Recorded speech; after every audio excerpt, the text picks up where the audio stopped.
క్రైస్తలో ఈరోజు దేవుని యొక్క వాగ్దానము యెషయా గ్రంథము 41వ అధ్యాయం 10వ వచనం. నువ్వు భయపడకము, నేను నిన్ను ఆదుకుందును. దేవుడి వాక్యాన్ని దీవించును గాక. ఆమేన్. అవునండి, దేవుని యొక్క వాక్యం సెలవిస్తుందో, నువ్వు ఏ విషయంలో భయపడుతున్నావో, ఎలాంటి పరిస్థితులను బట్టి భయపడుతున్నావో దేవుడు చెప్తున్నాడు. ప్రియకుమారా, ప్రియకుమార్తె, భయపడకు. పరిస్థితులను చూసి భయపడకు. నీ వైపు చూసి నువ్వు భయపడకు. భయపడితే కృంగిపోతావు, చేతగాని వాడవుగా, చేతదానిగానిగా నువ్వు అవుతావు. కాబట్టి నువ్వు భయపడకు. ఎందుకు భయపడాలి? నీకు కాపాడే దేవుడు ఉన్నాడు, నీకు సహాయం చేసే దేవుడు ఉన్నాడు, నిన్ను ఆదుకునే దేవుడు నీకున్నాడు, నిన్ను నిలబెట్టే దేవుడు ఉన్నాడు.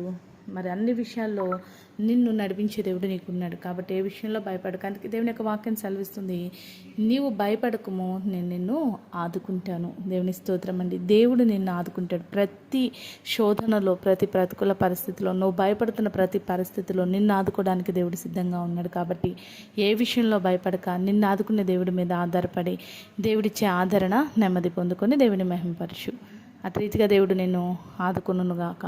ఆమేన్. ప్రార్థన చేసుకుందామండి. సకల ఆశీర్వాదాలకు కారణభూతుడమైన మా ప్రియ పరలోకపు తండ్రి, ఈ యొక్క ప్రార్థనలో కూర్చున్న ప్రతి బిడ్డను జ్ఞాపకం చేసుకో. ఏ పరిస్థితులను బట్టి అయితే బిడ్డలు భయపడుతున్నారో ఆ భయం వారి నుంచి తొలగించి, ప్రతి విషయంలో నీ బిడ్డలను ఆదుకొని నీ గొప్ప సహాయం దయచేసి వారికి నెమ్మది దయచేయమని యేసు నామములో ప్రార్థిస్తున్నాం తండ్రి. ఆమేన్.